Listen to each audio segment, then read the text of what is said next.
WesWes, y'all.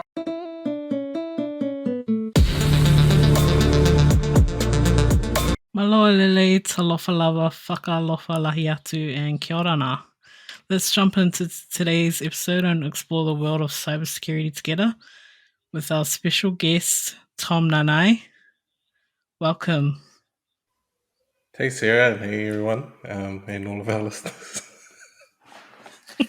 All three of All us. 100, all three. Thank you. Thank you for that welcome. And yeah, let's have a good podcast, I guess. Good session. Sweet. So just want to make a disclaimer so no one comes for us. So views and experiences are our own. So yeah. We'll just have a recap from our last episode.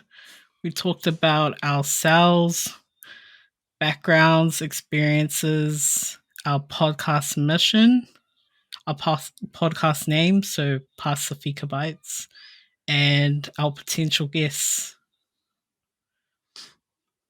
Okay, so Awesome. Yeah, so that last podcast, it's kind of sort of like an introduction one day for us, and then I think it kind of gave like a quick insight of who we are, like in our careers in Yep. IT in general.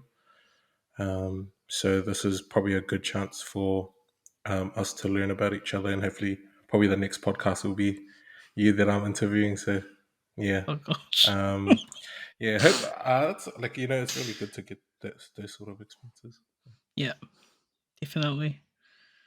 Okay, cool. So, questions for Tom. Ooh. So, can you please walk us through your journey in cybersecurity? Yeah. So right now it would be my third year in cybersecurity. So yeah, I've been in 3 different organizations in cybersecurity capacity, a mix of pen testing roles and cybersecurity engineering roles. And yeah, so my main, like, obviously it's my job's within the realm of IT, but cybersecurity is sort of my specialty. Although I did start off quite in a very low technical sort of job. So yeah, I'm probably going to talk more about that, but I'll probably just stick to cybersecurity, so we kind of just skip all the other IT stuff. So like my first sort of journey in cybersecurity was in 2020 during the lockdowns. I had quite a few. I was working in a cloud engineering team or cloud platform team, and they worked very closely with the cybersecurity team. Um, and yeah, I kind of just saw a lot of interesting things in cybersecurity, and you kind of know when you watch movies and stuff, especially those sort of like serious Mission Impossible type movies where the Yeah. hackers just breaking in and turning off all the cameras and that sort of stuff.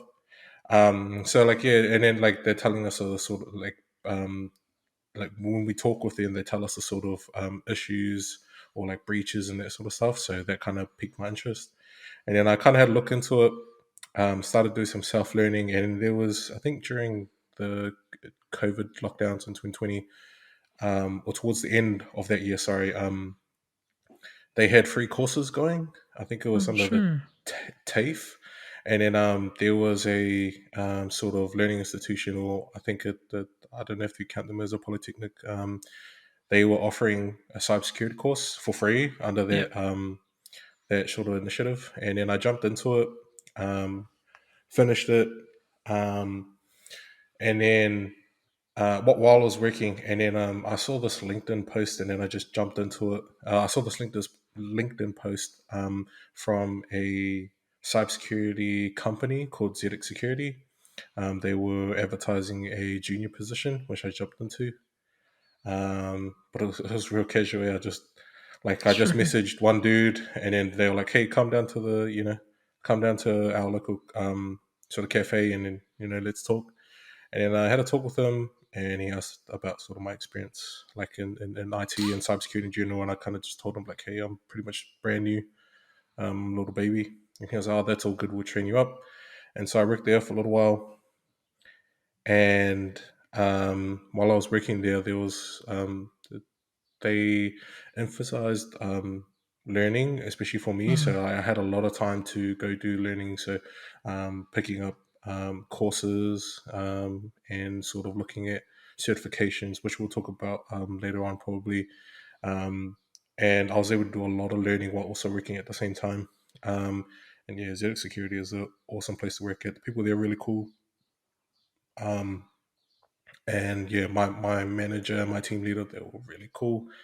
And then a another job came, probably like I think in about 10 months or a year into it, and then they offered a lot more stuff, Yeah. and I was like, oh yeah, sweet. So I jumped into that. I needed that extra because I think around that time, I think petrol prices and all of that and everything was just Oh, going up, yep. and yeah, it was Yeah, like right yeah. around that time, so that scared me. So I was like, oh, sweet. Nice. Um, and then you jumped into that new job, and worked there for a little while, but so actually kind of skipped a little bit of detail. So in that role at ZX, it was like a junior pen testing cloud role. So Oh, it was nice. we'll kind of explain more about the different sort of roles later on, I guess. But it was a junior pen testing role. So it's kind of like go into different clients and try and break in and um, sort of see what areas of weaknesses that they area of weakness that they have, and then kind of telling them, having like a sort of um, post engagement meeting where we talk like, hey, you guys have this, you need to fix this. There's a server that's unpatched, or there's this account that doesn't have MFA, just little stuff like that. Um, so yeah, that and then I jumped into that other role which paid more, and that was more of like a security engineering job. So it was sort of like the other side, which is protecting Yeah. the company. So just ensuring that um, servers are patched, and there was training or cybersecurity training and that sort of stuff going on, and just making sure that they're protected from any sort of cybersecurity threats. Or protected as much as you can, because as Yeah. you know as well, in cybersecurity world, like the threat never gets sort of 100% mitigated. Yeah. You can only bring it down to a certain level, but it's still always, that threat's always going to It's be there. always, yeah. Yeah.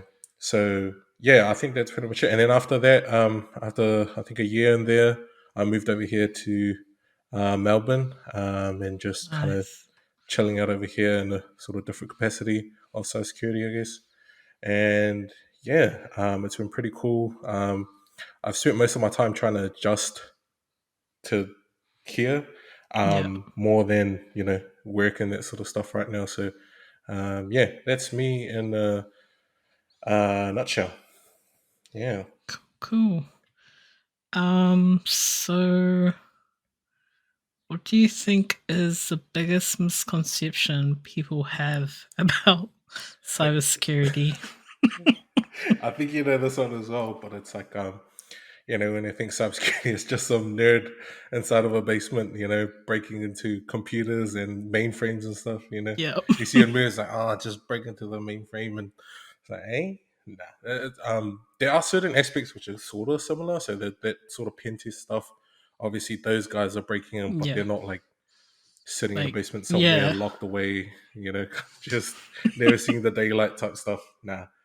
A lot of them, um, a lot of them are like literally just normal people. Yeah. Like you wouldn't guess just by looking at them, because there's that misconception of just nerd that wears the same hoodie every week. Their hygiene is like Hygiene, yeah, just crusty ass nails and all of that sort of stuff. So yeah, nah, it's real, like it's real interesting. And like another thing is so not like not all people work in cybersecurity are like that, obviously. Mm, But then it's also like the sort of landscape and how big cybersecurity is. It's it's super like it's super crazy. Like the cybersecurity is already a sort of subgenre of IT, but then within cybersecurity, there's different facets yeah, of cybersecurity. There's like the huge. red teaming, blue teaming, and that sort of stuff. So it's real huge. So you don't um, yeah, and it's actually not as hard as people think it is. A lot Yep. of people are like, oh, that looks hard and that sort of stuff. It's not really like a lot of the pen testing stuff I see is more just um, picking up skills that you can learn off things like learning portals such as like try hack me or hack the box and that sort of stuff. So like a lot of the skills that you learn are stuff that already people have already done. Mm, So you just need to sort of memorize and just read up. But then obviously like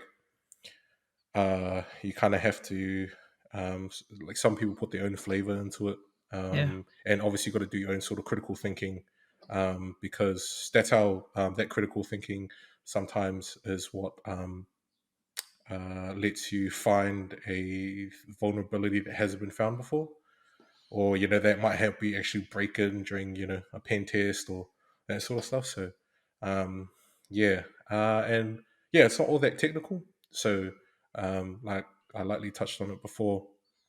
Um, there's the there's the blue teaming and red teaming, which are most of the time quite technical Mm, stuff, and then there's a component called GRC, which is more like the risk and governance of risk and that sort of stuff. But that, like, although that's not super technical, um, there's a lot of there's a lot of content and stuff that you need to understand in the GRC world, like it's like especially around like crossovery. frameworks. Yeah. Yeah. So and especially things like frameworks like ISO 27001, HIPAA, is it GDDR GDDRP. Well, there's heaps of those sort of frameworks that you need to understand, and a lot of the times you need to know Mm, like the back of your hand. You need to know that stuff, especially when you're talking to clients.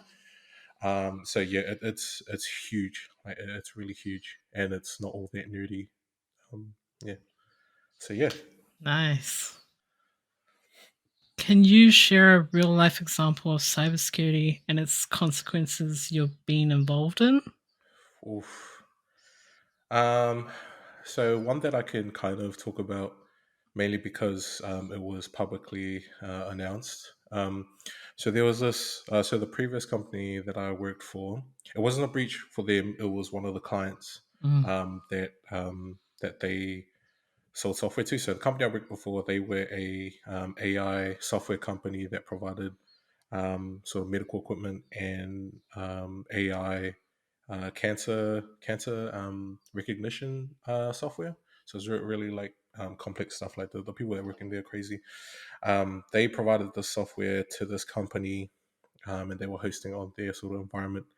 And they had a lot of old uh, sort of legacy systems that were still running on their um, their infrastructure, and unfortunately, that infrastructure um, got breached, and the hackers managed to um, uh, encrypt everything. So not only did they took stuff, and then they also encrypted it as well, and it was I can't remember what it was. It was around like a few thousand or so records that were taken. And since they encrypted everything, they had to restart again.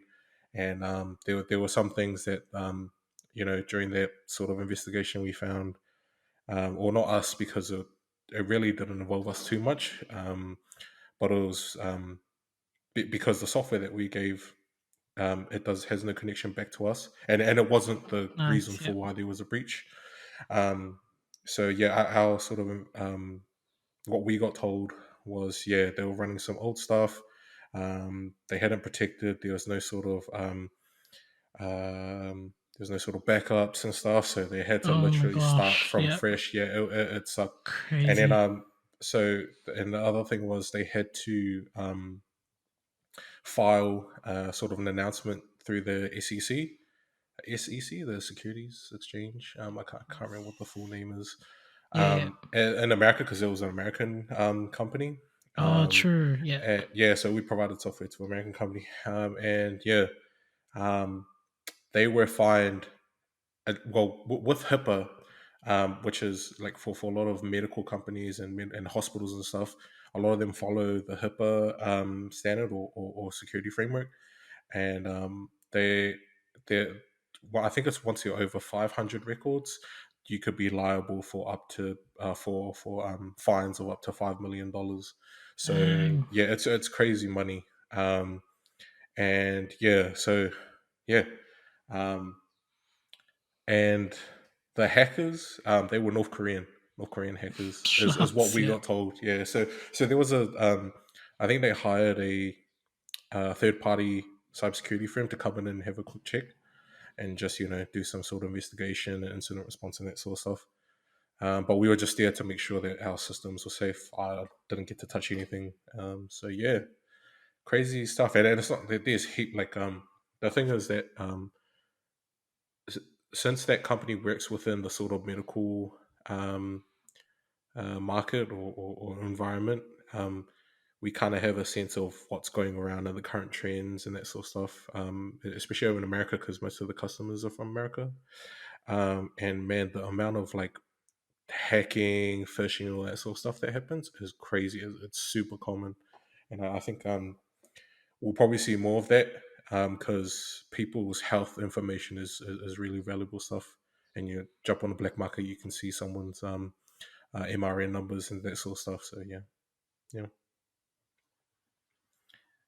yeah. So what does human behavior play in cybersecurity, and how can our people be more vigilant?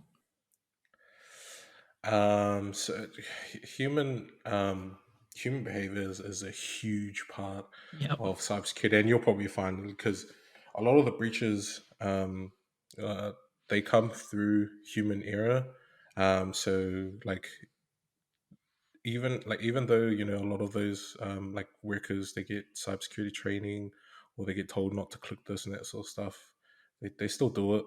Um, and yeah, like it's like all it takes is sometimes one click, um, and that's pretty much it could be your organization is pretty much compromised, especially if that person that clicked it, they have a sort of very high privileged account or something like Mm. that. In which case they can do a lot of damage if if they've got really high privileges, they can just go around turning things off, destroying, deleting stuff, or taking stuff and that sort of stuff. So yeah, human error plays a huge role. I feel like that's I feel like out of all the things in cybersecurity that engineers can try and mitigate, human behavior is probably the one that you can't really mitigate because Yeah. it's really hard. It's really hard to um, make sure everyone is smart about doing things, or like before they click on something, like double checking, like, oh, who's this person that's sending this, that sort of stuff. Like, yeah, I mean, you get like, yeah, yeah. So yeah, it plays a huge part. So how do you think our people can be more vigilant about these sort of things? Um, I think there's quite a few things that they can do to protect themselves from sort of the typical scamming that happens to everyone. Probably the main thing that you can do, which is not being really, in some ways, yes, is being vigilant, is turning on MFA. Like Mm. that will solve most issues because even if they were able to get your password, all that sort of stuff, if you have the MFA and that sort of stuff, if they try and log in, they get challenged for MFA. They won't have that unless they have your device. Yep. Then yeah, but you have your device, so as long as you turn on MFA, you should be safe for a lot of things. But that only kind of, I guess, protects you um, uh, from certain get certain texts, or when once they've gotten in, they know your password. But to even before you get to that point of them having your credentials and that sort of stuff, usually I would say be vigilant when you're checking your emails. Yeah. Just there's a few things. So there's a few sort of catches that you can do. So double check double check where the email's coming from. Um, and double check the domain. So sometimes like the email will say, "Hey, you have a Teams message. Click here to see it." And then you have a look at the domain, and it'll have a random, really random domain name. They'll be like 12345.com. Yeah. That's definitely 100% dodgy. So pay attention to things like that. Pay attention to who's sending you emails. Yep. If you don't know that person, and if the name in the email kind of doesn't Mm. isn't familiar to you, don't click on it, obviously. And then just be very careful when you see attachments, because that's also another way that they can get through, or Yeah. usually that's the way, is when you click the attachments. um, and then also don't, like, if it takes you, so with fishing, there's different types of sort of ways that people can get fished. Usually, it's just even like a lot of the stuff that I'm seeing right now is just, even if you receive the email or even just reading it, that's enough for you to get compromised. Then there's also sort of like a malware attachment, which is where if you open the attachment, it will run some sort of random code, and then that's your computer pretty much compromised. And then there's a drive-by URL, which is a URL that's in the email. You click that, the same as the sort of attachment, runs another sort of code. And then there's a sort of credential harvesting, which is where you kind of click on the email, it takes you to a login page. Yep. It may look like something familiar, like Facebook or something like that, and then you just enter in your credentials, and then there's your credentials gone. And in which case, like, even if you enter your credentials but you have MFA turned on, it doesn't matter, because Yeah. MFA should protect you, ideally. And probably another thing is, don't share passwords. Like, do not share passwords. You see those Facebook accounts where it's got like Yeah. Mary and Chris, and you're like, oh, jokes. Yeah, don't share passwords. That's a really bad thing to do. And also, if you have trouble using passwords, try and look into something like a password manager. Yep. And it's really good because you can save all your passwords there. And also it can create really strong passwords as well. So Mm. that's another thing, is have a strong password. Yep. Because another sort of attack is obviously password spraying or password guessing. And if you've got a short password, it won't take them long Mm. to crack into it. Um, but if you have a long password, they were like, oh, can't be bothered. Like, if it's a 16 character password, they'll be like, oh, it can't be stuff. It'll take Yep. years. So just won't bother. So yeah, those are some sort of things. Just to recap, be vigilant in your emails. When you're checking that sort of stuff. Um, Not even just your emails. Even when people would, like, some random accounts DM you on Facebook Yeah. or Instagram and they give you a link, don't click it. Yeah. If you don't know them, don't click it. Um, yeah, and then don't share passwords. Look at a password manager to help manage your passwords and that sort of stuff. Yeah. Nice.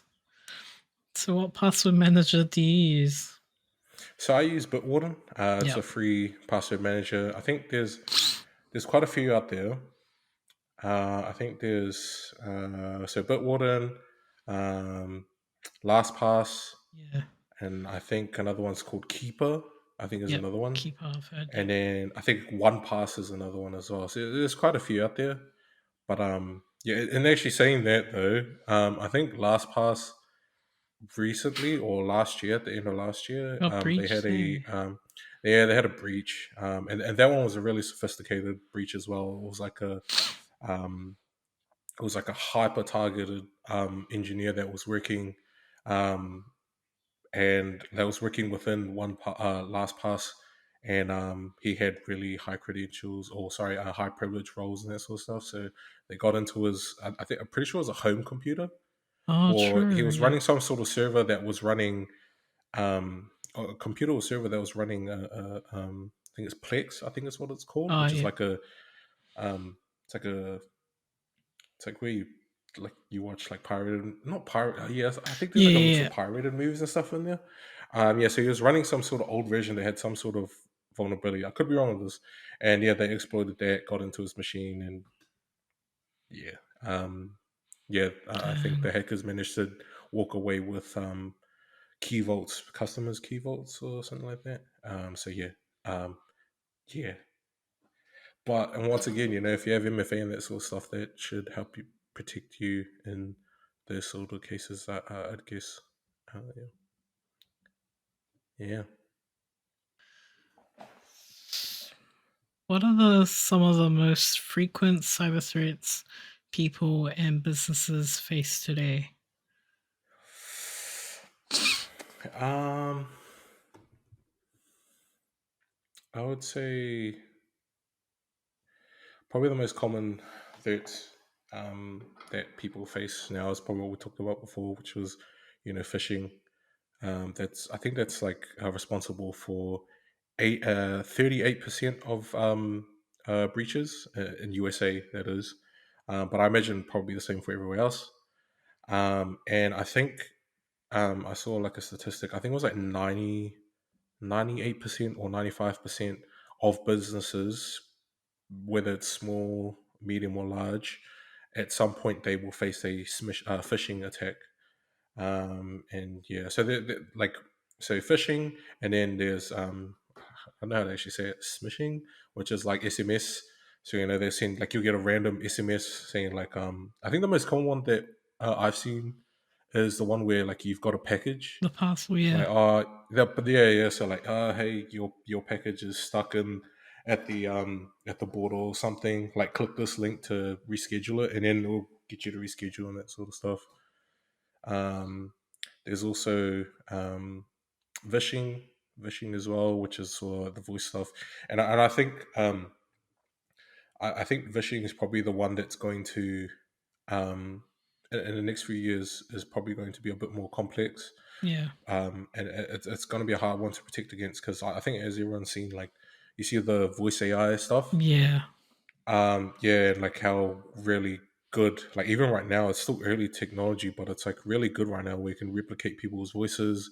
I've seen on TikTok and stuff where um, like you'll get SpongeBob or like Yeah. yeah, like SpongeBob or Goku and stuff, and they cover like songs from people. It's yeah, legit, it's crazy. So like yeah, so and with AI, which is still Mm, I would say it's still in its infancy. So as the technology starts to get better, those attacks will be much harder to protect against. I think so. I feel like the vishing is the one that's going to play a higher role in the amount of attacks that's going to happen in the next few years. definitely. And I heard of, before I left my previous organization, um, there were talks of that there was a client where um, I think hackers had like so the daughter, um, I think it's the daughter, or I think it was the mother.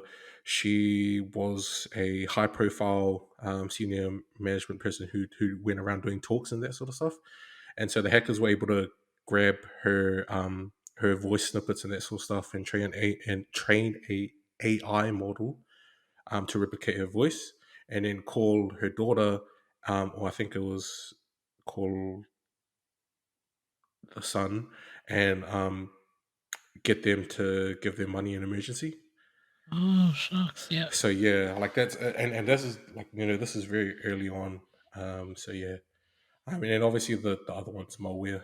So Yep. phishing, smishing, vishing, and then malware, which is kind of the other common one as well. When you're downloading some random file off the internet, you get tempted, like, hey, look, here's this movie that just came out for download in 1080p. You click on it, and then bam, that's your computer gone. And I feel like so for the average person, these are the most common things. But even for businesses, these also apply to businesses as well, because these are sort of the main ways that hackers get in, is through those sort of. I mean, there's heaps of other sort of Yeah. uh, threats and cybersecurity technique, or sorry, attacking techniques that hackers would use to try and get in. So yeah, and how to protect yourself. Obviously, with phishing, just pay attention to what you're clicking on, or reading. Make sure you read properly. Same with smishing. Make sure you read it properly. Like if you get a text that says, "Hey, you got a package coming, but you haven't ordered anything," then it's kind of yeah. Um, Yeah. Vishing as well. Vishing is a little bit harder, so that's why this one's a little bit harder. So I Yeah. feel like if you're someone that has a lot of publicly available video, audio, and that sort of stuff, I probably pay because I've done this as well. Is I've talked to family and I've told them like, hey, if it's not coming from this number, or if it's not coming from my Facebook or this Instagram account, it's not me. So just be probably it's probably worth to talk to your family and friends and stuff. Yeah. If you're someone who who's actively out there posting, you know, audio snippets and that sort of stuff that hackers can use to train AI models to mimic your voice, yeah, definitely probably one thing to look at. And then malware, yeah, like if it's too good to be true, like if it's a free game, like a game that just came out or a movie that just came out, probably don't click it. And yeah, you should, yeah. Yeah. So there's a sorts of ways to protect it, and just make sure you're not using when you're surfing the internet. Make sure you're not using publicly available Wi-Fi. Sometimes, like your school one's fine, but if you're like jumping on a random Wi-Fi Yeah. hotspot, yeah, just be very careful of what you do on there because sometimes they can capture all of the packets and that sort of stuff, and then yeah, there's your account gone. Cool. Cool. Cool. Um, how has the landscape of cyber threats evolved over the past few years? Um, Obviously, I think like lightly touched on before, like AI is starting to play a big role in it. Like I think probably like a few years back, like it was kind of easy to tell, not kind of easy, like people still fell for it, but you had emails with really bad punctuation and grammar in general. Mm, But now with AI, you can just literally just jump on there and it'll give you really good spelling, grammar, and that sort of stuff. So now phishing emails are starting to look more legit, even for hackers that don't speak English properly or like don't yeah. don't have English is not their first language. Now they have a tool that they can use um, to make it look more legit. So yeah, I think AI as AI develops, it'll become cyber attacks will be much more complex now. But then in saying that as well, I know there's a lot of companies that use AI for protecting as well. So it's a real. I don't know who's going to win, Yep. but for now, I'd say that AI will definitely play a big role in cybersecurity in the next few years. Um, in terms of the landscape, like the sort of uh, like in terms of attacks, um, the more common attacks that starting to come up more is like ransomware attacks where they jump in and once they get a hold of your system, they encrypt it and then they're like, "Hey, pay this amount of Bitcoin to get it out." That's happening more commonly, and mainly because there are a lot of sort of cryptocurrency. Like a lot of it will be some sort of cryptocurrency that you need to pay in, and a lot of cryptocurrencies that are coming out these days, or ones that are like there's some older ones. Some of them have make it really hard to track where that money's coming from and going to. So hackers kind of use that because it's if it's hard to track, then they'll just use that. And also social engineering attacks like that. Last past one that we mentioned, where it was a hyper targeted sort of attack. Um, and also state sponsored. So we're like seeing like North Koreans hacking Russians and that sort of stuff. So those state sponsored attacks, they mainly aim for sort of critical. Um, they either aim for critical parts of a country, for example, like hospitals and that sort of stuff, or they're looking for money. Like for example, I think a lot of the North Korean attacks they're attacking places where there's a lot of money. So they can, and then they'll put it in Bitcoin. They literally put it in Bitcoin and send it back. and then obviously some other sort of state-sponsored attacks. They want to take the intellectual property, or they try and steal sort of patents and that sort of stuff, so that they can use that for certain things, whether it's good. For example, if they're stealing schematics for how to make a missile or that sort of stuff. Yeah, there's a lot of that happening nowadays. Um, and yeah, a lot of big companies are starting to pour a lot of resources into cybersecurity Yeah. just because they're only realizing now, like, it's quite an important thing. Yeah. Nice. Are there any emerging technologies that have the potential to impact cybersecurity positively or negatively? Um, Definitely AI is one of the biggest ones, I'd say. And like we talked about before, it's got a positive and a negative.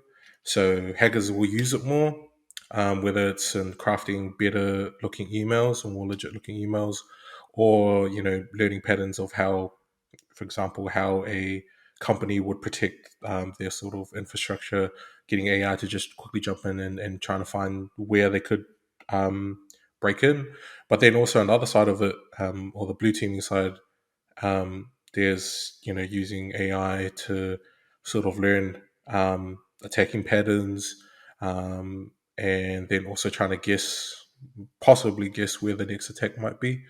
And then also, yeah, I think AI is that sort of technology that will be, and we're seeing it everywhere. Yeah. Like, I think a lot of there's a cybersecurity product, I think, in Microsoft. I think it's called Security Copilot or Defender Copilot, I think.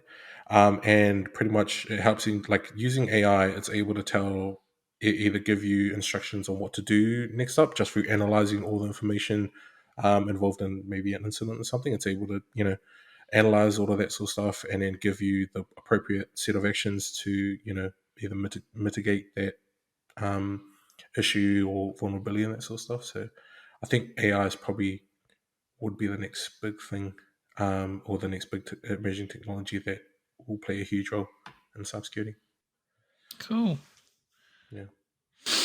What advice would you give to someone looking to start a career in cybersecurity? Um, I think like if you're someone like me who already kind of was already in IT, Mm, it's pretty easy just to pick up, just look at some resources, look at certifications and that sort of stuff and jump in. Whereas if you're just a complete newbie that's looking to um, sort of change your career. And like maybe, for example, you're working in finance and you're like, hey, look, cybersecurity looks pretty cool. I want to jump into that. It's probably worth doing like a full on course or diploma or even like a bachelor's degree. That should help you. Um, and then if you're a young kid or someone that's in high school, it would definitely I don't know if what the curriculum in NZ is looking like these days. I don't think they'll be teaching cybersecurity. I don't know, yeah, I don't but know. I don't think they'll be teaching cybersecurity at like year 12 and 13. So I think they're teaching IT though. So if you probably start looking at IT, like doing those IT courses at school, and then once you finish, obviously probably follow the same path as someone who's trying to change their career and jump into a degree, diploma, and um, bachelor's degree. But there are some like those aren't the most like there isn't those aren't the only ways to get into cybersecurity. There's Yeah. heaps of others. I think we both know like some people in the Pasifika tech network that we're in, that you and I are in. There's some crazy dudes in there who didn't study; they just literally picked it up, Yeah. Self um, taught. and yeah, self-taught. So, and then there's some crazy fellas in there like Ron and the rest of all the people in there, um, and they're crazy good. There's some of the senior people that we look up to in the group, especially for cybersecurity. So, yeah, the advice would be, mainly look at, if like what I said, which is certifications, uh, tertiary education, or just pick it up. And don't be afraid. It's not as hard as you think it is, Yeah. and there's always a spot for you, regardless of what your skill sets are. But there's a few skills that you Mm, really need. There's two main ones you really need. Yeah. nice. So, in regards to that, are there any specific qualities or attributes that make someone well suited for this career? Yeah, yeah. I would say the most important in cybersecurity would be having good analysis skills. Those are that having good analysis. Having a good skill, or good analysis skills helps you. Um, analyze things, especially when it, for example, if you're a pen tester, you're able to analyze. Okay, how am I going to get in? How I'm going to break in, and you're able to sort of figure out your next steps of how to break in, um, and then the different sort of attack sort of routes that you can take so that you can try and break in. And actually, probably one thing is if you're trying to learn, do not like if you're trying to pen test, do not just go onto someone's website and stuff and just be like, "Oh, you're sweet." I'm just gonna practice. I want to practice on these guys and have no issues at all. Nah, they'll book you in jail super fast and they'll fine you straight up. Yeah. So I recommend, like, if you don't want cops turning up at your house, you know, probably don't do that. Um, either look at those learning portals like Try Hack Me Platforms. and Hack the Yeah. Box. Yeah, look at those platforms and learn off there. Don't just go doing whatever you want. But in terms of skill, yeah, definitely analysis skills and also analysis. Having good, analysis skills is really helpful.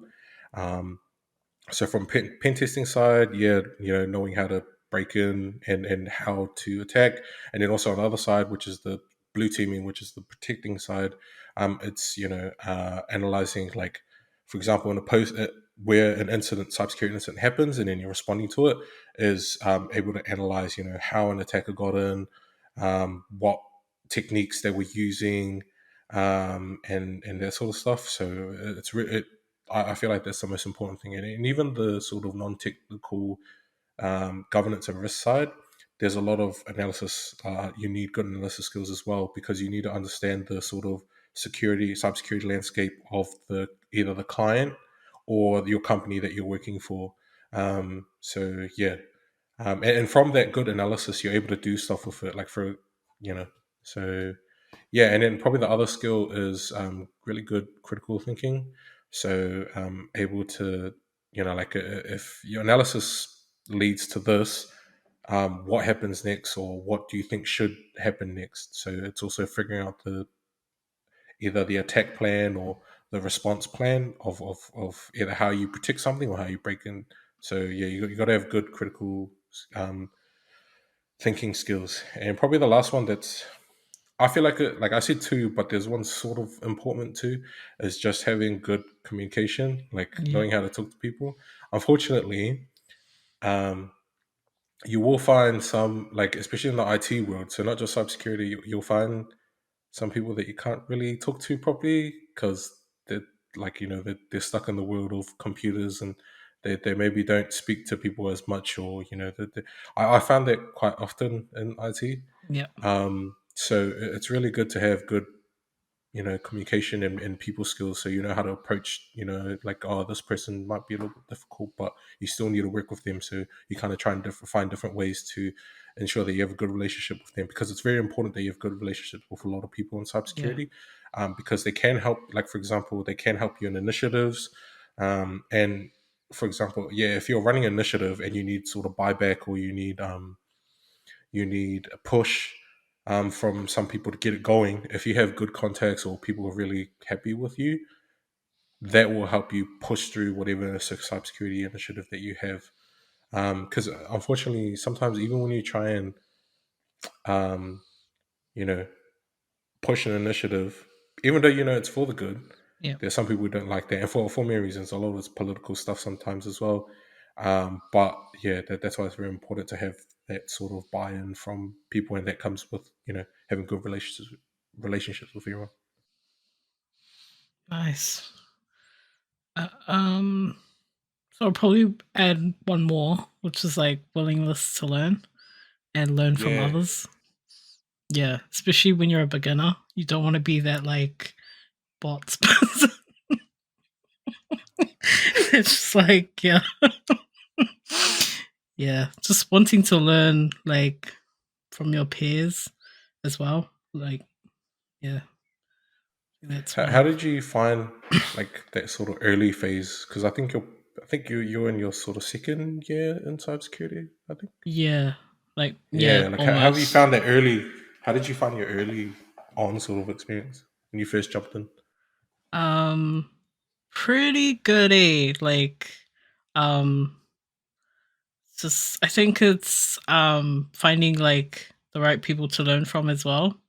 Like because some people aren't wanting to or like can't like teach. Like they're very good at like technical, but it's not like good at teaching it. Yeah, that's what I found. But Ah, okay, yeah, true. yeah. Like and like I know. Sorry, I'm kind of asking you questions, but like, how did you find like getting into cybersecurity? Because you had an IT sort of background before you jumped in. What did you do?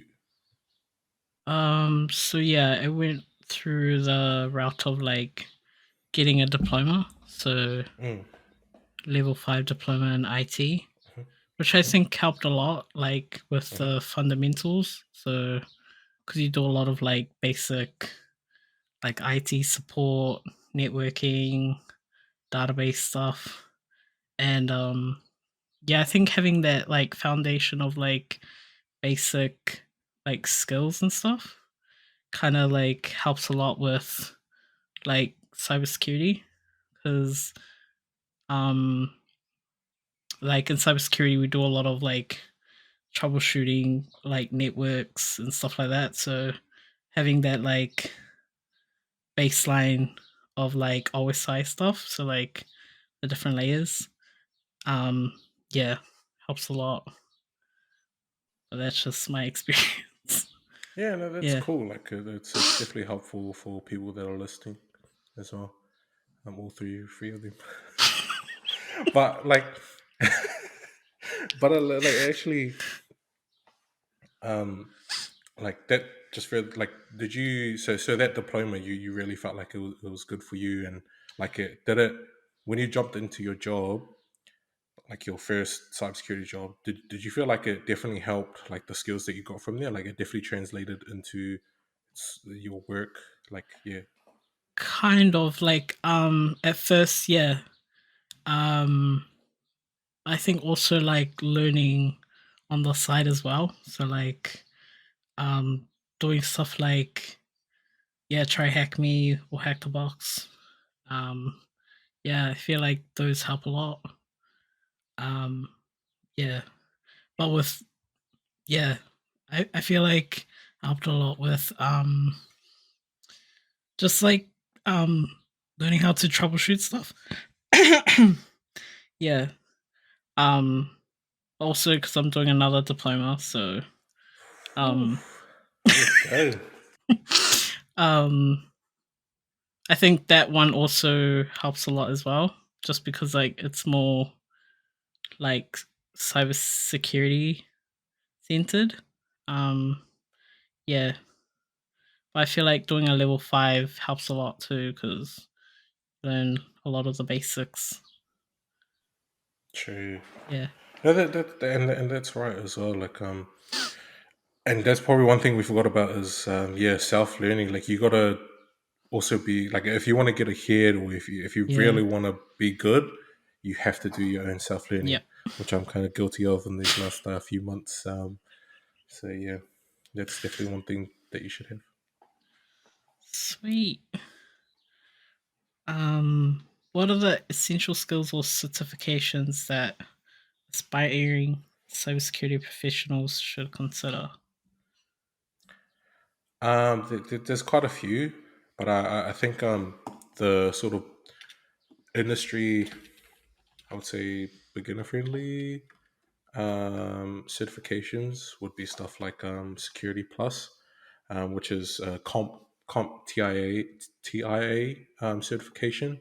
There's a lot of courses for cybersecurity in New Zealand and Australia. They usually put you towards CompT TIA exams. So I think there's Security Plus, and I think there's CISA Plus, which is Cybersecurity Analyst. Yep. So those are probably the two main like beginner certifications, and then the other ones that are coming up right now and are becoming very popular is the Microsoft security exams. So they're called the exams, and that like it's mainly probably because everyone uses Microsoft products. A lot of people have um, Azure and that sort of stuff, Azure and Microsoft 365. And so having those certifications are really helpful. So, because the landscape for Microsoft and its security products is huge. So, I think that was another reason why that they made these exams. And there's quite a like there's levels to the exams. There's quite a few different ones. So I think the first one is SC 900, which gives you sort of a basic rundown of the security products for M365 and Azure. And then as you get lower, once you get down to the SC 300, 200, it kind of gets a little bit more specialized, and you have to, like, sometimes they recommend having 2 to 3 years experience. But I found that if you're doing a lot of your own study and if you have access to it at work, it will take you a year, or might not even a year. If you really get put your head down and just study really hard and read resources, you should be able to do it in a few months.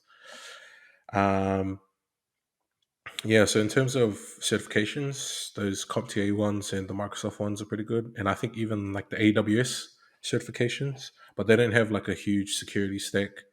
Yep. So yeah, I'd still recommend the Microsoft ones over those. But if you do, you, they'll still take like a lot of the cloud, um, like of the top three cloud providers, Google, Amazon, or AWS, sorry, and Microsoft.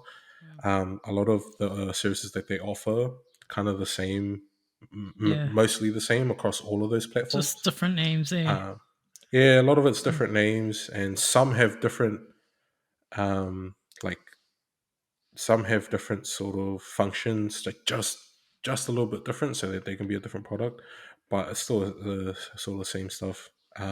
So you'll find that some of your skills that you learn from each of those platforms are interchangeable, and you can apply them to other, um, uh, cloud providers. So yeah, you're right. Sort of same stuff. A lot of it's the same stuff, just different names. And with that, yeah, probably stuff to learn would be and get really good in would be for cybersecurity is cloud and learning cloud and also learning networking, which is Mm. what you had to do as well in your course from what you said as well, which is yeah, so cloud networking and a lot of system administration stuff, which is getting familiar with the identity access Mm. management software like Azure AD, which I think they've changed now to Microsoft Intra ID. They literally changed it this Mm, week. true. And sort of those IAMs. So you get really familiar with that, and it should help you. Um, in terms of um, like if you want to learn pure hacking, um, there's quite a few sort of courses that you can do, but I don't think there's like pure pen testing courses. I Mm. don't feel like there is.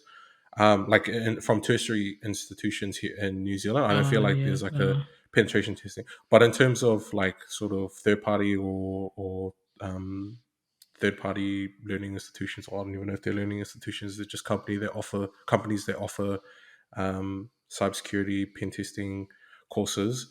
Those guys, yeah, they're sometimes those are worth jumping into. But yeah, using platforms like TryHackMe, Blue Team Labs, and that sort of stuff to pick up those technical skills, because a lot of those places have labs or Yep. courses where you can jump in. We'll give you a scenario, and you either try and hack it and capture the flag, which is the capture the flag in cybersecurity usually means like that's the end goal when you're working in a lab is to get that flag and to confirm that you've either breached the system or you managed to get in and get what you needed. And yeah, I think that's pretty much it. Yeah, and then also picking up courses at university or pick up diploma at at either at a polytechnic or something like that. So yeah. Sweet. So, sorry. So, do you have any of the?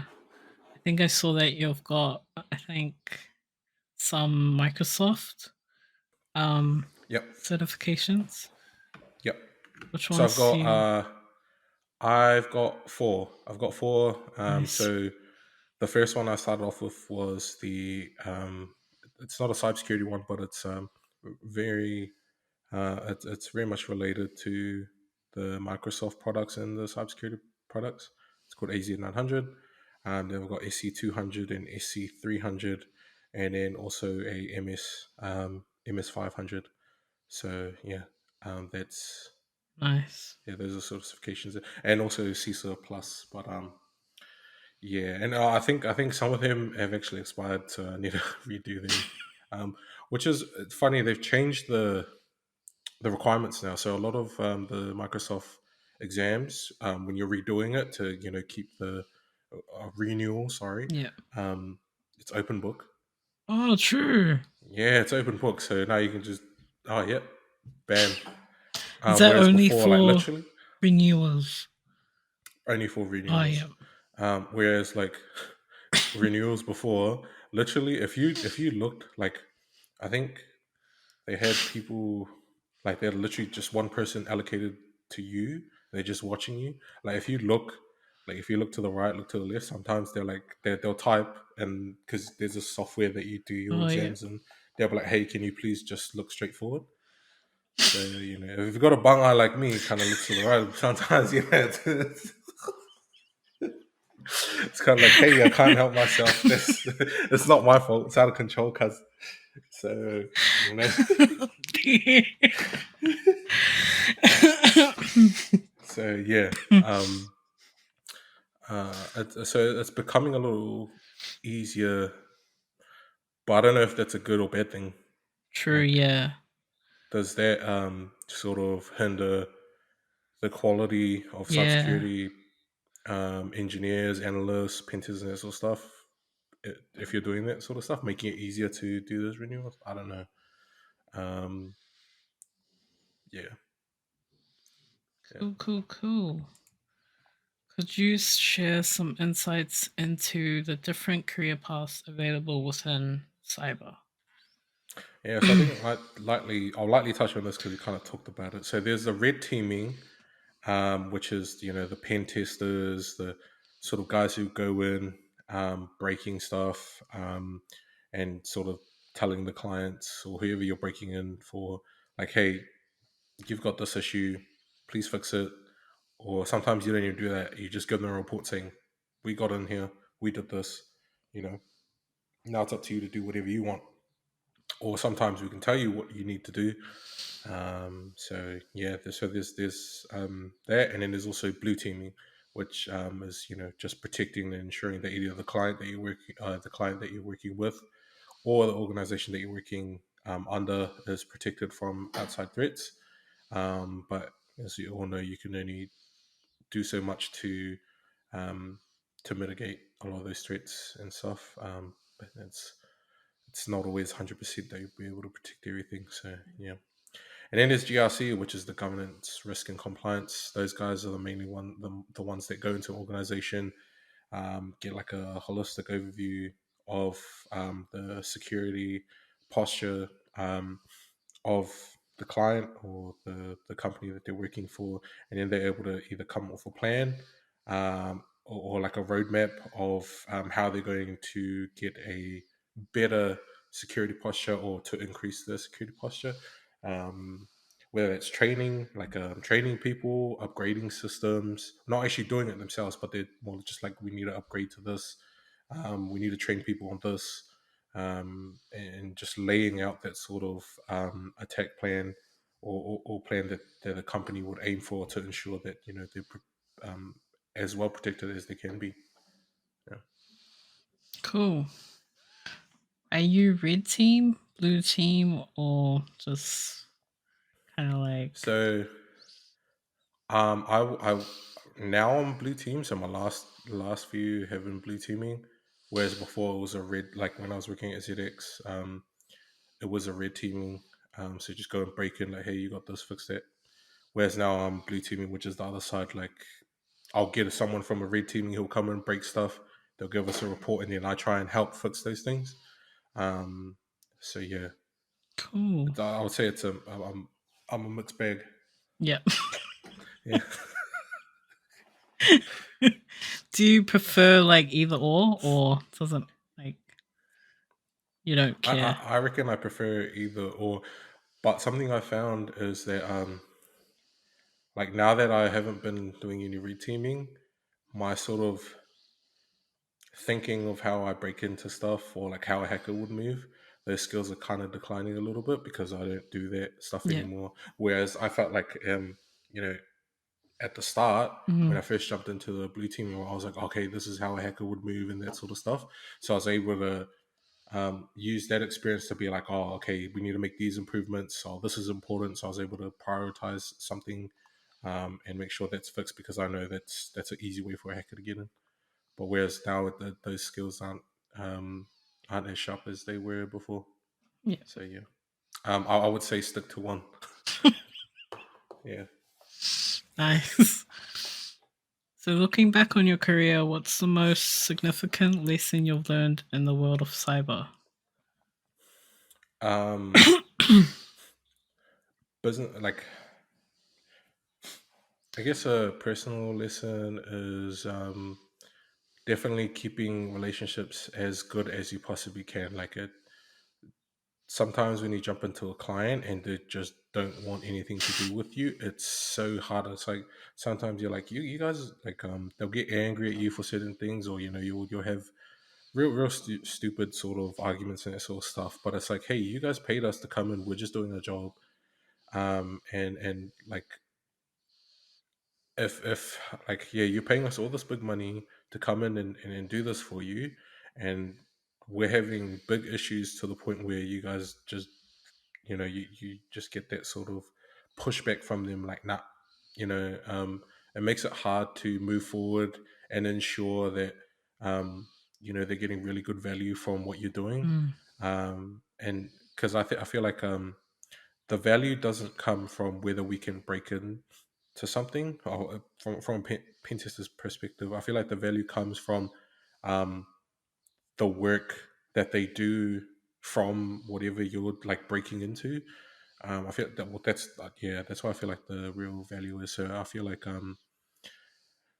yeah, that's one important lesson is keeping those sort of relationships going really well, and it also helps you when you like go back to because um, sometimes you work with a client, they're very standoffish at the start, and then once you start talking to them a bit more, you do one or two pen tests for them, and they kind of, they once they understand that you're there to actually help them, Mm. everything becomes much easier, and you'll find that when you do like another pen test, because usually they'll get you to do a pen test every 6 months or every year, you'll find that like it's much more breezier. You're able to get through your points across.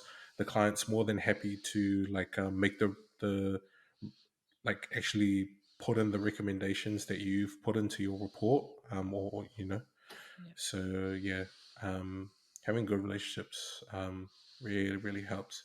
And probably one thing like a for small to medium sized businesses, one thing I'd say is try looking like very early on. Try and look into cybersecurity because sometimes once they get in, like if you got some sort of patents that you're storing somewhere and a hacker gets in, takes it, later bolt, that's your business gone sometimes. Or if they hack in, steal your credentials, steal your financial stuff, and still take your bank account information, and they're able to swindle your money out.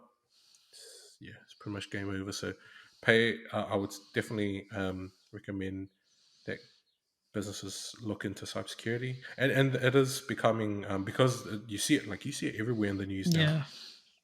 So I feel like it's starting to, but it's still like I would say a lot of companies still don't care about cybersecurity.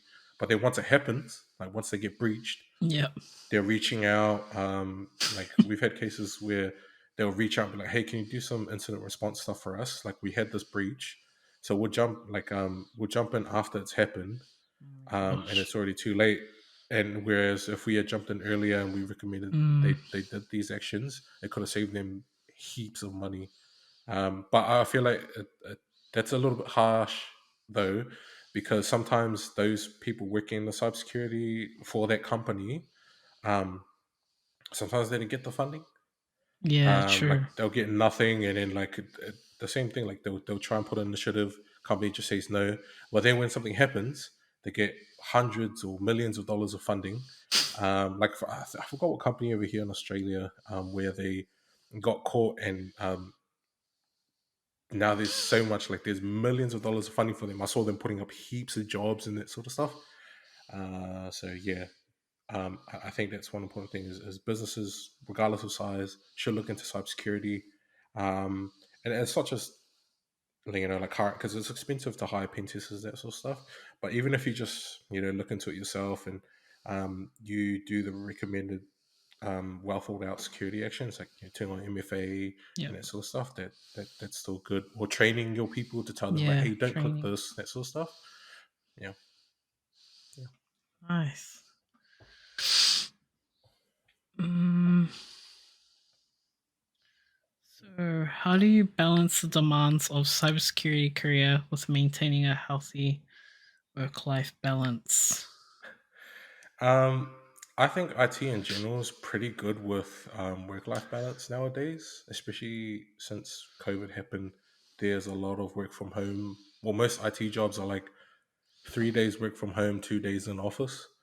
So like it's Yep. pretty good. Like you just wake up, hop in the shower or not hop in the shower, and then roll onto your computer, and that's you. You're on there, and then like yeah, I feel and it's the same cybersecurity because it's it's a subgenre if that's what you call it of IT.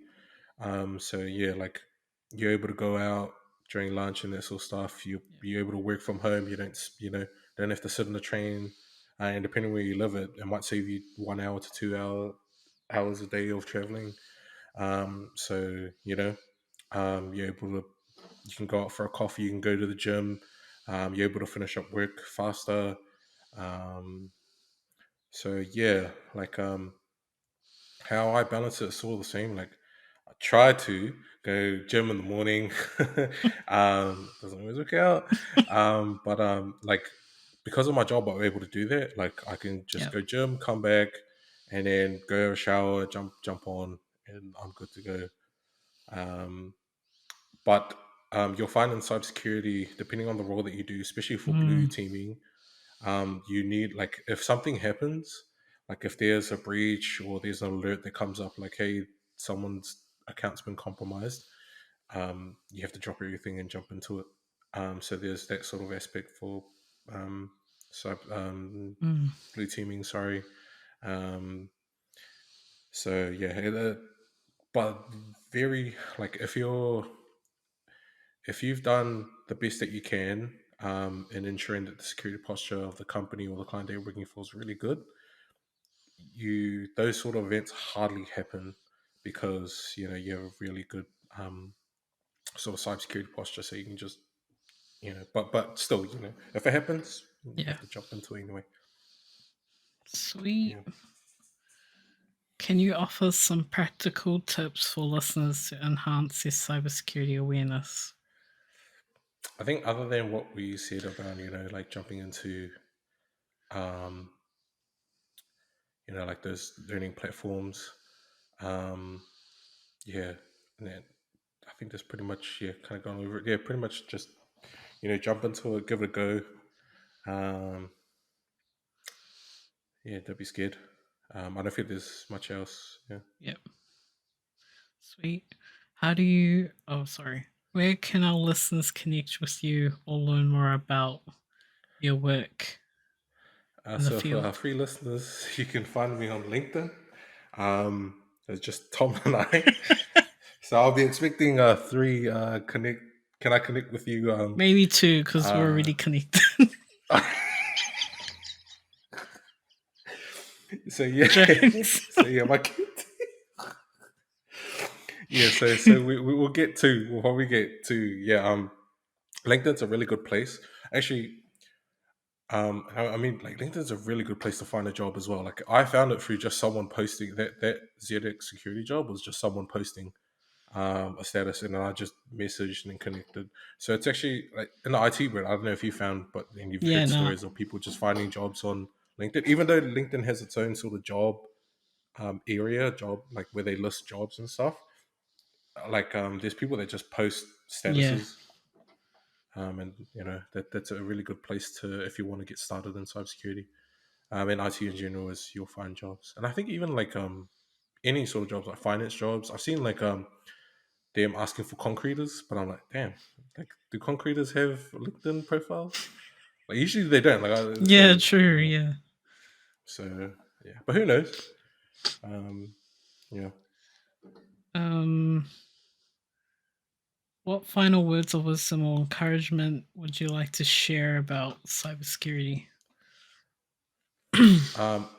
It's a very like the world of cybersecurity is so awesome, like because of the work that you do and the environment that you're in, especially with hackers, always finding different ways to break in and that sort of stuff. There's literally always new things to learn, and you got to be really vigilant and keeping yourself up to date with everything that's happening in the cybersecurity world, so you can understand like how to protect your client or your company really well, um, and also uh, don't be afraid. Like some people you talk about cybersecurity and they're like, oh, that sounds hard and that sort of stuff. It's not hard if you just put your head down and look into it. And I feel like a lot of our Pasifika um, young kids out there are really good with technology now, and they kind of know like how to break things. So I feel like those are skills that they can bring across to the cybersecurity world and use it for good. Don't actually go and learn the skills and then go do the illegal stuff. That's Yep. not that's not what we're trying to get you guys to do. We're trying to get you guys paid, Yep. honest money. Like, and that's probably one thing I didn't mention in all of this. The pay in cybersecurity is really good once you pass that first junior slash Yeah. internship phase. Once you get into the sort of um, mid junior to intermediate, the pay is just stupid. I would say yeah, I would say it's stupid. So um, that's another thing. And sometimes you don't need to do that degree to get into it. Sometimes that diploma and the experience and your willingness to learn and pick up certifications that gets you. Sometimes I found that that's probably better. Um, and yeah, Nice. There was a question I was going to ask. Um, how do you feel as a Pacifica male in cybersecurity? oh man, uh, it's IT is already lonely. I think like Pacifica only make up like I think 3% or 2% Yeah. of the IT workforce. Yeah. There's literally none of us. So like IT is already quite scarce. Like you never see any brown people, or sorry, the Pacific Islanders.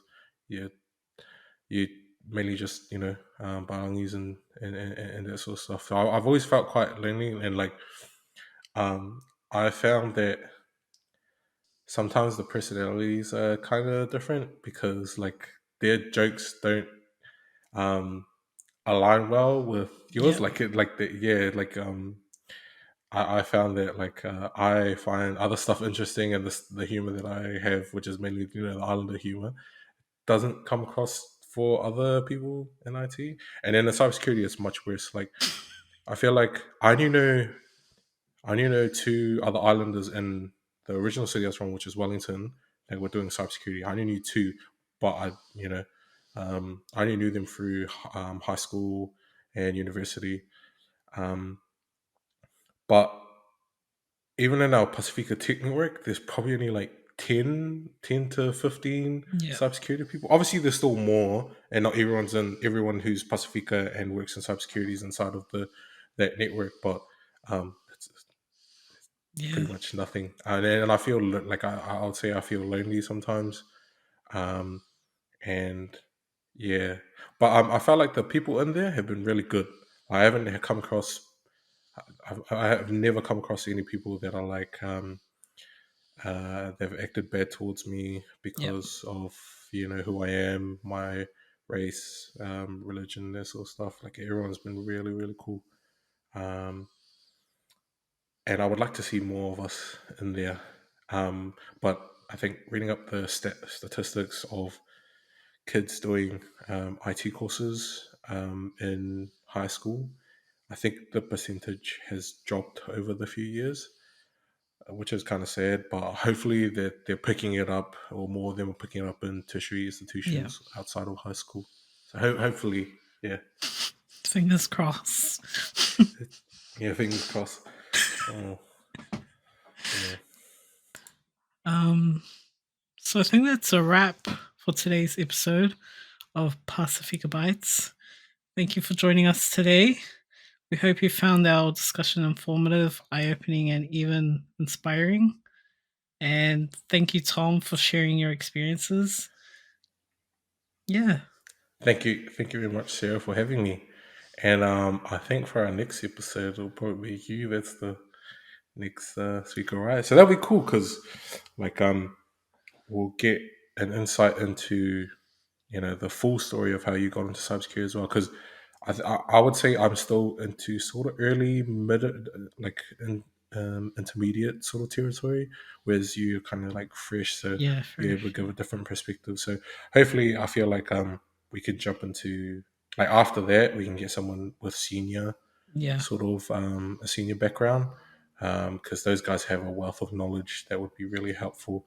But I feel like having you and I talk first would give people who are aspiring like ideas of how to get in, and then also once we bring in the senior people, um, they're able to give people like us who are already in the industry and looking to move up, give us their sort of experience and sort of stuff. So yeah, that'll be cool.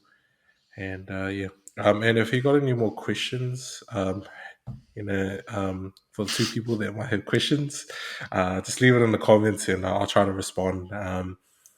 And yeah, thank you Cool. for having me. Thank you.